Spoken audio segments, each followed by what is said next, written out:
Access specifiers in C++. Access specifiers are keywords in C++ that control the visibility of class members. In C++, there are three types of access specifiers: public, private, and protected. Access specifier for public members. Public members can be accessed from anywhere in the program. Any function, class, or object can access them. Access specifier for private members. Private members are only available within the class. They are available from outside the class, even by the derived class. Protected access specifier. Protected members are similar to private members, but derived classes can access them.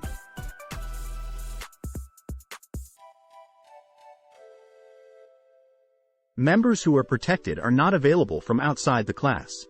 You must define an access specifier before the class member declaration.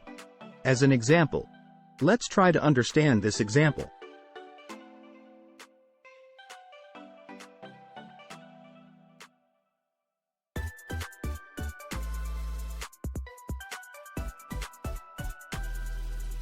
In this example, public member is accessible from anywhere, private member is accessible only within the myClass class, and protected member is accessible only by the myClass class and its derived classes.